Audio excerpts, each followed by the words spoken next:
In this video, I'm going to be showing you guys how I made these nice decorative bike stands for around $20. My cat Frank loves to just paw at my bike and will oftentimes knock it over, so I had to come up with something, and this is what I had come up with. Like many modern mountain bikes, my bike is equipped with a hollow crank spindle. So the first thing we'll have to do is to measure our spindle, and to do this you can use a measuring tape, your finger, or a micrometer, which is what I used. And we'll also need to measure the height of the crank spindle or the bottom bracket to the floor.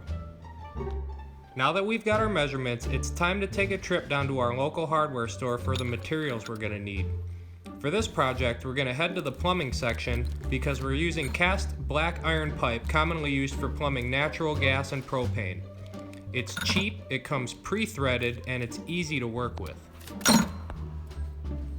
We're also going to need some screws and some wood for our base. I chose to use a 7.5 inch wide pine stair riser because it was smooth on both sides, 48 inches long, so that I could cut it down to 16 inches and make 3 stands. I've got a saw at home, but if you don't, some hardware stores can cut it for you if you ask them nicely. Now that we've got everything that we need, let's get started. Begin with laying out all the pieces based off the measurements taken earlier. I got one 12-inch long piece of 1/2 inch pipe, one 6-inch piece of 1/2 inch pipe, a 90-degree elbow, and a 1/2 inch floor flange. Using a measuring tape, find the center of your base. Our base is 7.5 inches wide, so divide that in half and we get 3 3/4 inches. Then take your measuring tape and make a mark 3 inches down from the end of the board. This doesn't have to be perfect, and feel free to make yours any way you'd like. Next, we can take our floor flange and line it up with the hole that we just marked. And then take our pencil and go ahead and mark the rest of the 4 holes. Then once we've got our 4 holes marked, we can then drill them out using a drill and a small drill bit.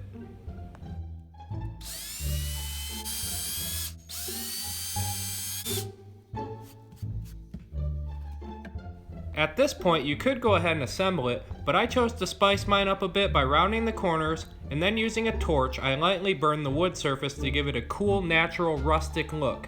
But you can skip this step, you can stain the wood, you can paint it, or do whatever you'd like. The possibilities are endless. It's yours, feel free to make it however you'd like. But I chose this wood burn technique because as long as you have a torch, it's free, it looks awesome, and you don't have to wait for any paint or anything to dry. Shout out to my buddy Mike at the Lost Co. for teaching me this trick.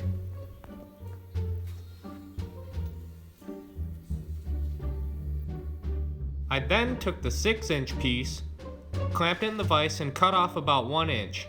I then took it to my grinder and rounded and smoothed the edges. And now we can put it together. I like to use a drop of wood glue just to help anchor the screws a bit. Align the floor flange and then screw it into place, but don't over tighten it. And then it's just a simple matter of threading your pieces together, and now you're done. And there you go. Super simple, cheap, effective, stylish, and it has that cool industrial look to it. And it only cost around $20. And now I don't gotta worry about Frank knocking my bike over anymore. Plus it's fun to be creative and make your own stuff. Let me know what you guys think, and if you guys like this video, go ahead and hit that like button. And if you really like this video, hit that subscribe button for more. Thanks for watching.